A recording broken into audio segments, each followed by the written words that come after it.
ಕಳ್ಳರ ಹಾವಳಿ ಹೆಚ್ಚಾಗಿರುವುದರಿಂದ ಗ್ರಾಮದಲ್ಲಿ ಆತಂಕದ ವಾತಾವರಣ ನಿರ್ಮಾಣವಾಗಿತ್ತು.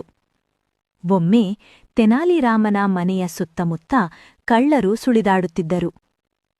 ಒಂದು ದಿನ ರಾತ್ರಿ ರಾಮನ ಮನೆಯ ಹಿಂದಿನ ತೋಟದಲ್ಲಿ ಕಳ್ಳರು ಅಡಗಿರುವುದನ್ನು ರಾಮ ಗಮನಿಸಿದನು. ತಕ್ಷಣವೇ ತನ್ನ ಬುದ್ಧಿವಂತಿಕೆಯನ್ನು ಬಳಸಿ ರಾಮ ಒಂದು ಚಾಣಾಕ್ಷ ಯುಕ್ತಿಯನ್ನು ಯೋಚಿಸಿದನು. ಮನೆಗೆ ಬಂದ ಅವನು ತನ್ನ ಹೆಂಡತಿಯೊಂದಿಗೆ ಜೋರಾಗಿ ಮಾತನಾಡಲು ಆರಂಭಿಸಿದನು. ನಮ್ಮ ಮನೆಯಲ್ಲಿನ ಚಿನ್ನಾಭರಣಗಳನ್ನು ಕಳ್ಳರಿಂದ ರಕ್ಷಿಸಲು ತೋಟದ ಬಾವಿಯಲ್ಲಿ ಬಿಸಾಡೋಣ. ಇದನ್ನು ಹೊರಗೆ ಅಡಗಿದ್ದ ಕಳ್ಳರು ಕಿಟಕಿಯಿಂದ ನೋಡಿ ಸ್ಪಷ್ಟವಾಗಿ ಕೇಳಿಸಿಕೊಂಡರು. ಕೂಡಲೇ ರಾಮ ಮತ್ತು ಅವನ ಹೆಂಡತಿ ಒಂದು ಭಾರವಾದ ಪೆಟ್ಟಿಗೆಯನ್ನು ತಂದು ದೊಡ್ಡ ಶಬ್ದವಾಗುವಂತೆ ಬಾವಿಯೊಳಗೆ ಹಾಕಿದರು.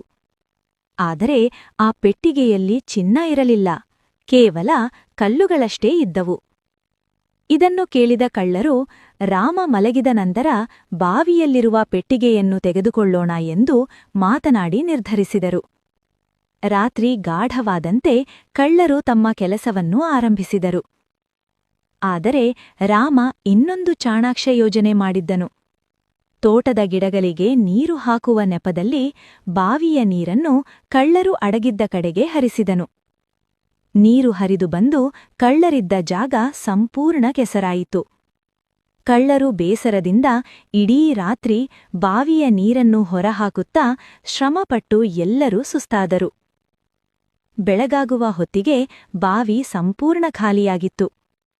ಕೊನೆಗೆ ಪೆಟ್ಟಿಗೆಯನ್ನು ತೆರೆದಾಗ ಅದರೊಳಗೆ ಚಿನ್ನದ ಬದಲಾಗಿ ಕಲ್ಲುಗಳು ಮಾತ್ರ ಕಂಡುಬಂದವು. ಚಿನ್ನದ ಬದಲಾಗಿ ಕಲ್ಲುಗಳನ್ನು ನೋಡಿದ ಕಳ್ಳರು ಬೆಚ್ಚಿಬಿದ್ದು ಏನು ಮಾಡಬೇಕೆಂದು ತಿಳಿಯದೆ ನಿಂತರು. ಅಷ್ಟರಲ್ಲಿ ತೆನಾಲಿರಾಮ ಅಲ್ಲಿಗೆ ಬಂದು ನಗುತ್ತಾ ಹೇಳಿದರು, "ನನ್ನ ತೋಟಕ್ಕೆ ನೀರುಣಿಸಿದ ನಿಮಗೆ ಧನ್ಯವಾದಗಳು" ಎಂದನು. ಇದನ್ನು ಕೇಳಿದ ಕಳ್ಳರು ಭಯದಿಂದ ದಿಕ್ಕಾಪಾಲಾಗಿ ಓಡಿಹೋದರು. ಬುದ್ಧಿವಂತಿಕೆಯಿಂದ ಎಂತಹ ಕಷ್ಟದ ಪರಿಸ್ಥಿತಿಯನ್ನು ಸುಲಭವಾಗಿ ಎದುರಿಸಬಹುದು. ಕಾಗಕ್ಕ ಗುಬ್ಬಕ್ಕನ ಕತೆ. ಒಂದು ಕಾಡಿನಲ್ಲಿ ಒಂದು ಕಾಗೆ ಇತ್ತು. ಅದರ ಪಕ್ಕದಲ್ಲಿ ಒಂದು ಗುಬ್ಬಿ ವಾಸವಾಗಿತ್ತು. ಇಬ್ರು ಒಳ್ಳೆಯ ಸ್ನೇಹಿತರು. ಕಾಗೆ ಮನೆ ಕಲ್ಲಿನ ಮನೆ, ಗುಬ್ಬಿ ಮನೆ ಮಣ್ಣಿನ ಮನೆಯಾಗಿತ್ತು. ಒಂದು ದಿನ ಜೋರು ಕಲ್ಲು ಮಳೆ ಬಡಿಯಿತು. ಆಗ ಪಾಪ ಗುಬ್ಬಿಯ ಮನೆ ಮಣ್ಣಿನಲ್ಲಿ ಮಾಡಿದ್ದರಿಂದ ಎಲ್ಲ ಕೊಚ್ಚಿ ಹೋಯಿತು. ಕಾಗೆ ಮನೆ ಕಲ್ಲಿನ ಮನೆ ಹಾಗೆ ಉಳಿದುಕೊಂಡಿತ್ತು. ಪಾಪ ಗುಬ್ಬಕ್ಕ ಕಾಗೆ ಮನೆಗೆ ಬಂದು ಬಾಗಿಲು ಬಡಿಯಿತು. "ಕಾಗಕ್ಕ ಕಾಗಕ್ಕ, ಬಾಗಿಲು ತೆಗಿ." "ತಾಡು, ನನ್ನ ಮಕ್ಕಳಿಗೆ ಊಟ ಹಾಕ್ತಾ ಇದ್ದೀನಿ, ಒಂದು 5 ನಿಮಿಷದಲ್ಲಿ ಬರ್ತೀನಿ." 5 ನಿಮಿಷ ಆದಮೇಲೆ ಮತ್ತೆ ಗುಬ್ಬಿ ಕೇಳಿತು, "ಕಾಗಕ್ಕ ಕಾಗಕ್ಕ, ಬಾಗಿಲು ತೆಗಿ." ಗುಬ್ಬಿ ಕರೆದಾಗಲೆಲ್ಲ ಕಾಗೆ ಗಂಡನಿಗೆ ಊಟ ಹಾಕುವ ನೆಪ್ಪ, ಮತ್ತೊಮ್ಮೆ ಮಕ್ಕಳಿಗೆ ಮಲಗಿಸುವ ನೆಪ್ಪ ಹೇಳುತ್ತಾ ತಡ ಮಾಡಿತ್ತು. ಕೊನೆಗೆ ಬಾಗಿಲು ತೆಗೆದ ಬಿಡ್ತು. ಆಗ ಗುಬ್ಬಕ್ಕ ಕೇಳುತ್ತೆ, "ಕಾಗಕ್ಕ, ಮಳೆಗೆ ನನ್ನ ಮನೆ ಕೊಚ್ಚಿ ಹೋಗಿದೆ. ಇವತ್ತು ರಾತ್ರಿ ನನಗೆ ನಿಮ್ಮನೆಯಲ್ಲಿ ಮಲಗಲು ಅವಕಾಶ ಕೊಡು." ಇಷ್ಟವಿಲ್ಲದಿದ್ದರೂ ಕಾಗೆ ಒಪ್ಪಿಕೊಂಡಿತ್ತು. ಕಾಗೆ ಮಲಗಲು ಅಣಿ ಮಾಡುತ್ತಾ ಕೇಳಿತು, "ಗುಬ್ಬಕ್ಕ, ಹುರುಳಿ ಮೂಟೆ ಮೇಲ್ ಮಲಗುತ್ತೀಯಾ?" "ಬೇಡಪ್ಪ, ಹುರುಳಿ ಬೇಡಪ್ಪ, ಹುರುಳಿ ರುಳಿ ಬೇಡಪ್ಪ, ಹುರುಳಿ ಹುಳ ಕಚ್ಚುತ್ತವೆ." ಹಾಗೆ ಕಾಗೆ ಉದ್ದಿನ ಮೂಟೆ, ಹೆಸರಿನ ಮೂಟೆ, ಹೀಗೆ ಎಲ್ಲ ಮೂಟೆಗಳನ್ನು ಹೇಳುತ್ತಾ ಬಂದಿತ್ತು. ಆದರೆ ಗುಬ್ಬಿ ಒಪ್ಪಲಿಲ್ಲ. ಕೊನೆಗೆ ಕಾಗಕ್ಕ ಕಡಲೆಕಾಳು ಮೂಟೆ ಕೇಳಿದ ತಕ್ಷಣ ಗುಬ್ಬಿ ಒಪ್ಪಿಕೊಂಡಿತ್ತು. ಎಲ್ಲರೂ ಮಲಗಿದ ಮೇಲೆ ಮಧ್ಯರಾತ್ರಿ ಕಳೆದ ನಂತರ ಗುಬ್ಬಿ ರೂಮಿನಿಂದ ಕಟಂ ಕಟಂ ಅಂತ ಶಬ್ದ ಬರ್ತಿತ್ತು. ಅದಕ್ಕೆ ಕಾಗಕ್ಕ ಕೇಳಿತು, "ಗುಬ್ಬಕ್ಕ ಗುಬ್ಬಕ್ಕ, ಏನ್ ಕಟ್ತಾ ಇದೆಯಾ? ಏನ್ ಶಬ್ದ ಅದು?" ಕಾಗಕ್ಕ, "ಅಕ್ಕ, ಅವತ್ತು ಒಂದು ಗೋಟ್ ಅಡಿಕೆ ಸಿಕ್ಕಿತ್ತಲ್ವಾ, ಅದನ್ನು ಕಟ್ತಾ ಇದ್ದೀನಿ. ಅದು ಅರ್ಥನೇ ಇಲ್ಲ." ಬೆಳಗಾಗೋದ್ರೊಳಗೆ ಗುಬ್ಬಿ ತಾನು ಮಲಗಿದ್ದ ಕಡಲೆ ಮೂಟೆಯ ಕಡಲೆಕಾಳನ್ನೆಲ್ಲ ತಿಂದು ತುಂಬ ಮಲ ವಿಸರ್ಜನೆ ಮಾಡಿತು. ಮಾಡಿ ಹಾರಿ ಹೋಗಿತ್ತು. ಪಾಪಾಪ ಕಾಗೆಗೆ ಇದು ಯಾವುದ್ರ ಪರಿವೇ ಇರಲಿಲ್ಲ. ಮತ್ತೆ ಒಂದು ದಿನ ಸಂಜೆ ಮಳೆ ಬರ್ತಾ ಇತ್ತು. ಆಗಾಗ ಕಾಗಕ್ಕನ ಮಕ್ಕಳು ಕೇಳಿದವು, "ಅಮ್ಮ, ಚಳಿಯಾಗ್ತಾ ಇದೆ, ಕಡಲೆಕಾಳು ಹುರಿದುಕೊಡು." ಕಾಗೆ ಹೋಗಿ ಕಡಲೆ ಮೂಟೆಗೆ ಕೈ ಹಾಕಿದರೆ ಕೈ ತುಂಬ ಗುಬ್ಬಿ ಪಿಕ್ಕೆ ಅಂಟಿಕೊಂಡು ಬಿಡ್ತಿತ್ತು. ಕಾಗೆ ಭಯಗೊಂಡು ಬೇಸರ ಪಟ್ಕೊಂಡಿತ್ತು. ಉಪಕಾರ ಮಾಡಿದ್ದಕ್ಕೆ ನನಗೆಂಥ ಅಪಕಾರ ಮಾಡವಳೆ, ಅವಳು ಕೈಗೆ ಸಿಗಲಿ ಅಂತ ಸುಮ್ಮನಾಯಿತು.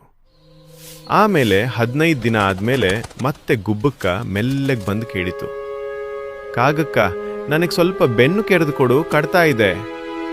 ಅದೇ ಸಮಯಕ್ಕೆ ಕಾಯ್ತಿದ್ದ ಕಾಗೆ ತಡಿ ಬರ್ತೀನಿ ಅಂತ ಹೇಳಿ ಹೋಗಿ ಚೆನ್ನಾಗಿ ಕಬ್ಬಿಣದ ಕಡ್ಡಿನ ಬಿಸಿ ಮಾಡಿಕೊಂಡು ಬಂದು ಗುಬ್ಬಿ ಬೆನ್ನಿಗೆ ಬರೆ ಹಾಕಿತು. ಇನ್ನೊಂದು ಸಲ ನಮ್ಮ ಮನೆ ಕಡೆಗೆ ತಲೆ ಹಾಕ್. ಒಂದು ಕಾಡಿನಲ್ಲಿ ಒಂದು ಕಾಗೆ ಇತ್ತು. ಅದು ಒಂದು ದೊಡ್ಡ ರೊಟ್ಟಿ ತುಂಡು ತಂದು ಮರದ ಮೇಲೆ ಕುಳಿತಿತ್ತು. ಕೆಳಗೆ ಒಂದು ಚಾಲಾಕಿ ನರಿ ಅದನ್ನು ನೋಡಿ ಯೋಚನೆ ಮಾಡಿತು. ಅಯ್ಯೋ ಕಾಗೆ ರಾಜ, ನೀನು ಎಷ್ಟು ಸುಂದರವಾಗಿದ್ದೀಯಾ! ನಿನ್ನ ಕಪ್ಪು ಗರಿಗಳು ಎಷ್ಟು ಹೊಳೆಯುತ್ತವೆ. ಖಂಡಿತ ನಿನ್ನ ದನಿ ಕೂಡ ಅಷ್ಟೇ ಮಧುರವಾಗಿರುತ್ತದೆ. ನಿಜವೇ, ನಾನು ತುಂಬಾ ಸುಂದರ. ನನ್ನ ದನಿ ತೋರಿಸ್ಬಿಡುತ್ತೇನೆ. ಕಾಗೆ ರಾಜ, ನಿನ್ನ ದನಿ ಚೆನ್ನಾಗಿದೆ, ಆದರೆ ಬುದ್ಧಿ ಇಲ್ಲ. ಹೊಗಳಿಕೆಗೆ ಮರುಳಾದವನು ಎಲ್ಲವನ್ನೂ ಕಳ್ಕೊಳ್ತಾನೆ. ಅಯ್ಯೋ, ಹೊಗಳಿಕೆಗೆ ಮರುಳಾಗಿ ನನ್ನ ರೊಟ್ಟಿ ಕಳೆದುಕೊಂಡೆ. ಇನ್ನು ಮುಂದೆ ಯಾರ ಹೊಗಳಿಕೆಗೂ ಮರುಳಾಗೋದಿಲ್ಲ. ಹೊಗಳಿಕೆ ಕೇಳಿ ಮರುಳಾದರೆ ನಿಮ್ಮ ಅಮೂಲ್ಯವಾದದ್ದು ಕಳೆದು ಹೋಗುತ್ತದೆ. ಹೊಗಳಿಕೆಗೆ ಮರುಳಾಗಬೇಡಿ. ಒಂದು ಹಳ್ಳಿಯಲ್ಲಿ ತಿರುಕ ಎಂಬ ಬಡ ಭಿಕ್ಷುಕನಿದ್ದ. ಒಂದು ದಿನ ಭಿಕ್ಷೆ ಬೇಡುತ್ತಾ ಹೋಗ್ತಿದ್ದಾಗ ಒಬ್ಬ ದಯಾಳು ಮಹಿಳೆ ಅವನಿಗೆ ಹಾಲು ತುಂಬಿದ ಮಡಿಕೆಯನ್ನು ಕೊಟ್ಟಳು. ತಿರುಕನು ಸಂತೋಷದಿಂದ ಹಾಲಿನ ಮಡಿಕೆಯನ್ನ ತೆಗೆದುಕೊಂಡು ಹೋಗ್ತಾ ಇದ್ದ. ಸ್ವಲ್ಪ ದೂರ ಹೋಗಿ ಮರದ ಕೆಳಗೆ ಕುಳಿತುಕೊಂಡ. ಈ ಹಾಲಿನ ಮಡಿಕೆ ನನ್ನ ಅದೃಷ್ಟ ಬದಲಾಯಿಸುತ್ತದೆ. ಅವನು ಯೋಚಿಸಲು ಆರಂಭಿಸಿದ. ಈ ಹಾಲನ್ನ ಮಾರಿದ್ರೆ ಹಣ ಸಿಗುತ್ತದೆ. ಆ ಹಣದಿಂದ ಕೋಳಿಗಳನ್ನು ಕೊಂಡ್ಕೊಳ್ತೇನೆ. ಅವನ ಕನಸಿನಲ್ಲಿ ಕೋಳಿಗಳು ಮೊಟ್ಟೆ ಇಡಲು ಆರಂಭಿಸಿದವು. ಆ ಕೋಳಿಗಳನ್ನು ಮಾರಿದ ಹಣದಿಂದ ಅವನ ಕನಸಿನಲ್ಲಿ ದೊಡ್ಡ ಹಿಂಡು ಕಾಣಿಸಿತು. ಆ ಹರ ದೊಡ್ಡ ಮನೆ ಕಟ್ಟಿದ್ದೇನೆ. ಎಲ್ಲರೂ ನನ್ನನ್ನು ಗೌರವಿಸುತ್ತಾರೆ.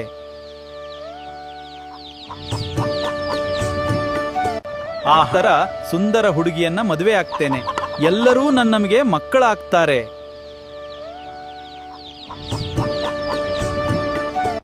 ಆ ಹರ ಕನಸಿನಲ್ಲಿ ಮಕ್ಕಳು ಮಾತು ಕೇಳದಿದ್ರೆ ಹೇಗೆ ಗದರಿಸ್ತೇನೆ ಎಂದು ಯೋಚಿಸಿದ.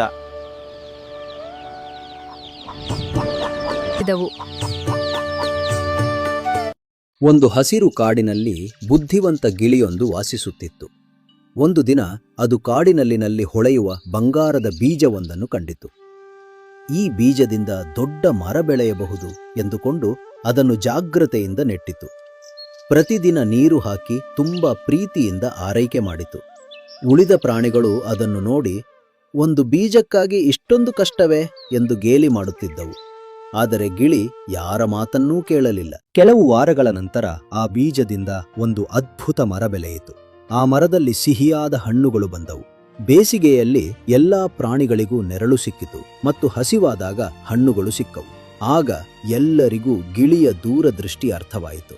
ಗಿಳಿ ನಗುತ್ತಾ ಹೇಳಿತು, ಒಳ್ಳೆ ಕೆಲಸ ಮಾಡಿದಾಗ ಜನ ಮೊದಲು ನಗುತ್ತಾರೆ, ಆದರೆ ಅದರ ಫಲ ಬಂದಾಗ ಅದೇ ಜನ ಮೆಚ್ಚುತ್ತಾರೆ. ಈ ಕಥೆಯ ನೀತಿ ಏನಂದ್ರೆ, ಒಳ್ಳೆಯ ಕೆಲಸದ ಫಲ ತಡವಾಗಿ ಸಿಕ್ಕರೂ ಅದು ಎಲ್ಲರಿಗೂ ಉಪಯೋಗವಾಗುತ್ತದೆ.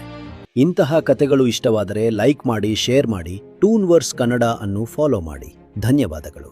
ಒಂದು ಸಣ್ಣ ಹಳ್ಳಿಯಲ್ಲಿ ರಾಮು ಎಂಬ ಬುದ್ಧಿವಂತ ಹುಡುಗನಿದ್ದ. ಅವನು ಪ್ರತಿದಿನ ತನ್ನ ತಾತನ ಜೊತೆ ಹೊಲಕ್ಕೆ ಹೋಗಿ ಕೆಲಸ ಮಾಡುತ್ತಿದ್ದ. ಒಂದು ದಿನ ಹೊಲದಲ್ಲಿ ಕೆಲಸ ಮಾಡುತ್ತಿದ್ದಾಗ ಅವರಿಗೆ ಒಂದು ಹಳೆಯ ಬಂಗಾರದ ನಾಣ್ಯ ಸಿಕ್ಕಿತು. ರಾಮುವಿಗೆ ತುಂಬಾ ಸಂತೋಷವಾಯಿತು. ಇದನ್ನು ನಾವು ನಮ್ಮಲ್ಲೇ ಇಟ್ಟುಕೊಳ್ಳೋಣ ಎಂದು ಅವನು ಉತ್ಸಾಹದಿಂದ ಹೇಳಿದ. ಆದರೆ ತಾತನು ನಗುತ್ತಾ, ಇದು ನಮ್ಮದು ಅಲ್ಲ ಮಗನೇ, ಇದನ್ನು ಗ್ರಾಮದ ಮುಖ್ಯಸ್ಥರಿಗೆ ಕೊಡಬೇಕು ಎಂದು ಹೇಳಿ ಮುಖ್ಯಸ್ಥರ ಮನೆ ಕಡೆ ಹೊರಟರು. ಅವರು ಆ ನಾಣ್ಯವನ್ನು ಗ್ರಾಮದ ಮುಖ್ಯಸ್ಥರಿಗೆ ನೀಡಿದರು. ಮುಖ್ಯಸ್ಥರು ಅವರ ಸತ್ಯನಿಷ್ಠೆಯನ್ನು ನೋಡಿ ತುಂಬಾ ಸಂತೋಷಪಟ್ಟರು ಮತ್ತು ಅವರಿಗೆ ಬಹುಮಾನವಾಗಿ ಹೊಸ ಉಪಕರಣಗಳನ್ನು ಕೊಟ್ಟರು. ಆ ದಿನ ರಾಮು ಒಂದು ದೊಡ್ಡ ಪಾಠ ಕಲಿತನು.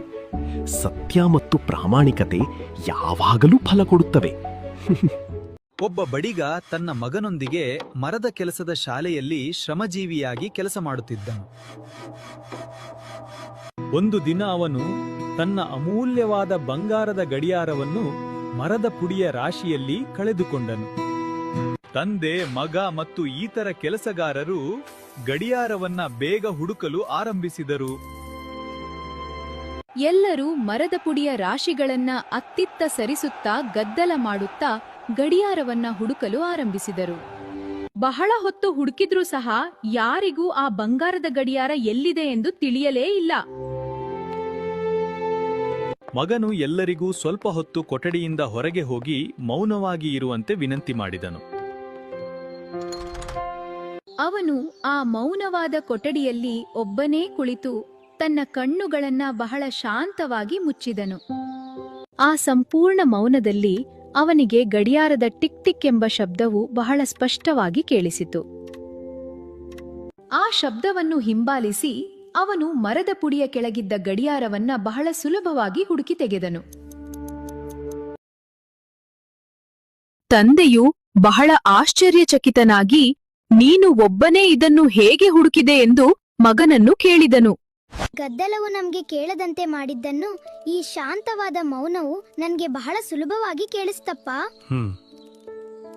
ಗದ್ದಲ ನೀಡದ ಸ್ಪಷ್ಟತೆಯನ್ನು ಶಾಂತಿಯು ನೀಡುತ್ತದೆ ಎಂಬ ಸತ್ಯವನ್ನು ತಂದೆಯು ಅಂದು ಅರಿತುಕೊಂಡನು. ಗದ್ದಲದಿಂದ ಕೂಡಿದ ಪ್ರಪಂಚದಲ್ಲಿ ಮೌನವು ನಮಗೆ ಅತ್ಯಂತ ಶ್ರೇಷ್ಠವಾದ ದಾರಿದೀಪವಾಗಿದ್ದು, ಅದನ್ನ ಅರಿತು ನಡೆಯಬೇಕು. ಬದುಕಿನ ಸಮಸ್ಯೆಗಳಿಗೆ ಉತ್ತರಗಳು ಹೊರಗೆ ಎಲ್ಲೋ ಇಲ್ಲ, ಅವು ನಮ್ಮ ಮನಸ್ಸಿನ ಶಾಂತಿಯಲ್ಲಿ ಅಡಗಿವೆ. ನಮ್ಮ ಈ ವಿಡಿಯೋಗಳು ನಿಮಗೆ ಇಷ್ಟವಾದ್ರೆ ದಯವಿಟ್ಟು ಲೈಕ್ ಮಾಡಿ ಮತ್ತು ನಮ್ಮನ್ನ ಫಾಲೋ ಮಾಡಿ. ನಿಮ್ಮ ಬೆಂಬಲ ಹೀಗೆ ಇರಲಿ. ಧನ್ಯವಾದಗಳು. ಒಂದು ಹಳ್ಳಿಯಲ್ಲಿ ರಾಘವ ಎಂಬ ಯುವಕನಿದ್ದ. ಒಂದು ವರ್ಷ ಬರಬಂದು ಅವನ ಮನೆಯ ಬಾವಿ ಒಣಗಿತ್ತು. ಅವನು ನಿರಾಶನಾಗಿದ್ದ. ಆದರೆ ಅವನ ಅಜ್ಜ ಪ್ರತಿದಿನ ಬಾವಿಯನ್ನು ತೋಡುತ್ತಿದ್ದರು. ರಾಘವ ಕೇಳಿದ, ಅಜ್ಜ, ನೀರು ಇಲ್ಲದ ಬಾವಿಯನ್ನು ಏಕೆ ತೋಡುತ್ತಿದ್ದೀರಿ?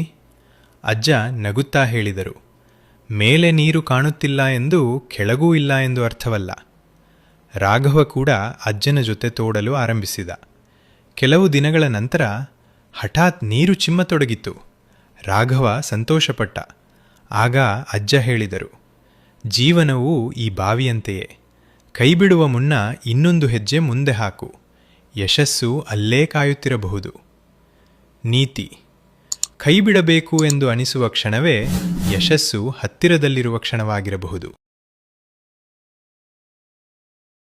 ಅಕ್ಕ, ಸಕ್ಕರೆ ಇದೆಯಾ? ಇದೆ, ತಗೋ. ಮರುದಿನ. ಅಕ್ಕ, ಈರುಳ್ಳಿ ಇದೆಯಾ? ಇದೆ, ತೆಗೆದುಕೋ. ಹಳ್ಳಿಯ ಸಂಬಂಧಗಳು ಹಣದಿಂದ ಸಿಗುವುದಿಲ್ಲ.